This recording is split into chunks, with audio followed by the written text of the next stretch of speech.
طالبانو حایزې ښځې سره وطیې کول حرام قطعي ده او په دې باندې اجماع راغلی. دا اوس طالبانو یې موږ په ټولنه کې داسې انسانان شته دا مثلا نه ورته معلومیږي چې ښځو سره په حیض کې معامله ناروا ده. یعنې ته داسې ومنئ طالبانو نسته ده ورته. راځئ مونږ علم نشر کو انسانانو ته، علم انسانانو ته ورسو، انسانان په علم پوی کو چې دا حرام قطعي ده، په قرآن ثابته ده او اجماع د امت مسلمه راغلی چې کله ښځه د حیض په حالت کې وله د هغې سره جماع کول دا حرامه ده. او طالبانو نن معاصر علما دي، نن عصر، هغوی وایي چې دې کې تاوانونه هېڅ شی دي. تاوان یې دا د طالبانو چې کله سړی له ښځې سره جماع کوي، کله که تاسې فکر یې طالبانو د سړي دا بدن داسې وګرېږي که نه، زخم غوندې پیدا سي، څه یې داسې په زور په یو چیش دوه ملګرو غېږې وي داسې په مځکه اغوستې دا جایزوبل سي. طالبانو د ښځې د رحم داخل هم کله کله د جماع په حالت کې داسې کیږي چې سو دلته خو طالبانو دا وینه ټول میکروب ده، نو چې میکروب سو طالبانو هلته التهاب پیدا سو، دغه التهاب چې پیدا سو طالبانو دا وینه چې ورسره ټچ شوله په میکروب بدلیږي، دا طالبانو سبب د سرطانونو ګرځېږي. ډېره خطرناکه مسله ده. محمود مهدي استانبولي تحفة العروس او الزواج الاسلامي السعید په دې باندې دا طباو ډاکټرانو نه طالبانو نقل کوي چې دا اسلام کې جایز نه ده او حکمت پکې څه ده، دا پکې حکمت ده.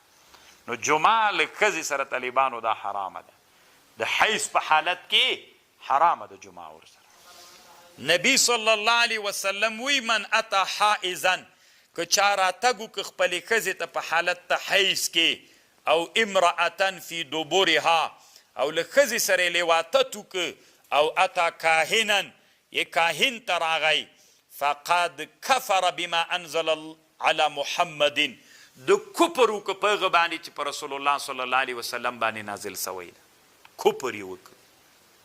طالبانو علامه بنوري رحمه الله دلته یوه خبر کړې ده، عبدالله ابن عمر نه بعض یو خلک نقل کوي چې عبدالله ابن عمر به ویلې چې د خپلې ښځې سره اتیان فی الدبور جایز ده. عمر رضی الله عنه له دې نه ګرځېدلی، علما په دې باندې بحث کوي. موږ او تاسو ته بخاري کې دا مسله را روانه ده، طالبانو بخاري کې دا مسلې روایتونه هم د ابن عمر نشته، په یې باندې بیا علماو بحثونه کړي دي. او بعضې علماو د امام مالک نه روایت کړی ده چې امام مالک رحمه الله وایي چې اتیان فی الدبور د خپلې ښځې سره جایز ده.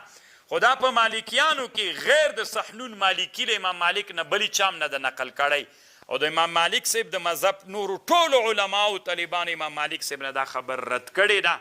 صحیح خبر دا د اجماع د امت دا ده چې اتیان فی الدبور له خپلې ښځې سره دا حرام د طالبانو جواز نه لري. افغانستان کې د مولیان چې یو بل ته کافر وي طالبانو هغه لازم د مذهب راغلی، لازم د مذهب دوی لازم د مذهب کفر دویم ویدام کفر او لازم د مذهب نه د اصول فقه نه ویلي. بل دا د طالبانو دنیا کې چې کوم علما تیر سوي یوه خبره چې وکړله طالبانو، دا خبره تاویل په دې خبره کې وکړه، نو دې ویلې چې د حدیث دا مطلب ده، نو هغه خبر طالبانو له اجماع د امت نه خلاف ولا یا کفر و طالبانو دې باندې سړی نه کافي خبر باندې پوه شو. تاویل چې چاوک خو علامه انور شاه کشمیری صاحب طالبانو یو کتاب جوړ کړی اکفار الملحدین نومیږي.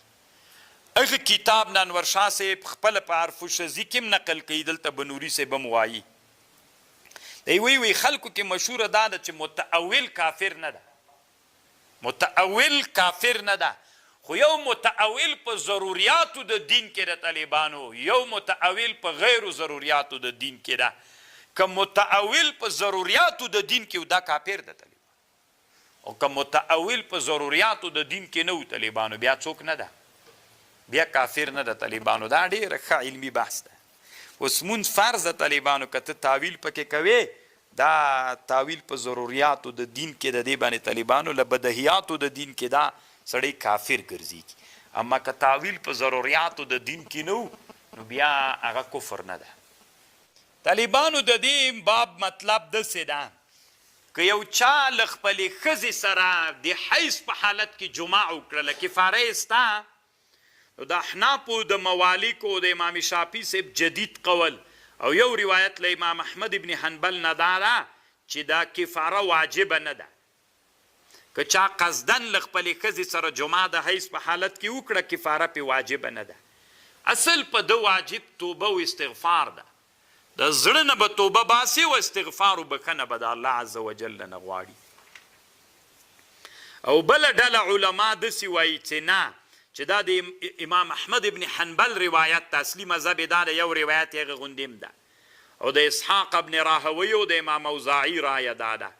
هغوی وایي طالبانو چې واجب چې دا دینار ده. که په اول د حیض کې د له ښځې سره هغه وکړه جمعه وکړه عمدن 1 دینار به صدقه کوي. که په آخر د حیض کې نصف د دینار ده. مونږ احناف وایو طالبانو شوافي او احناف چې کفاره طالبانو په دغه ترتیب باندې دا مستحبه ده او مونږ وایو واجبه نه ده. که چا له خپلې ښځې سره جمعه وکړه د حیض په حالت کې، امام احمد و اسحاق ابن راوی امام هغه وایي څه ورته وایي، امام اوزاعي وایي وی واجب د کاول کې وایي 1 دینار که آخر کې وایي نصف د دینار. مونږ وایي دغه حدیث دا مستحب ده د عمل، اصل واجب توبه و استغفار ده. ځه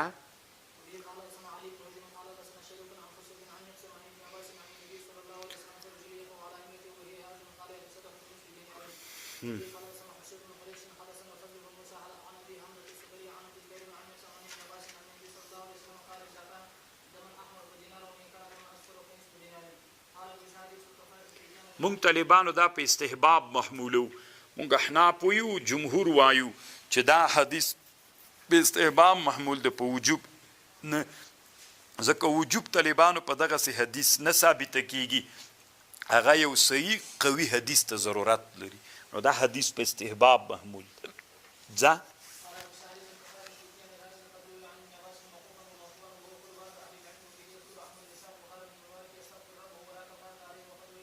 یعنی د ابن مبارک هم دا رایه د طالبانو استغفار به کوي، کفاره نشته. طالبانو دنیا د تاریخ په اوږدو کې بدله سوې. تاسې فکر وکئ ترمیزي او د حدیث لوی کتاب ده که نه، او تاسې ښه فکر ورته وکئ طالبانو دی کم مذهبونه چې نقل کوي نن زمانه کې طالبانو دا مذهبونه بیخي شته ده. ابن مبارک و اسحاق ابن راهوی و امام اوزاعي و ځه بس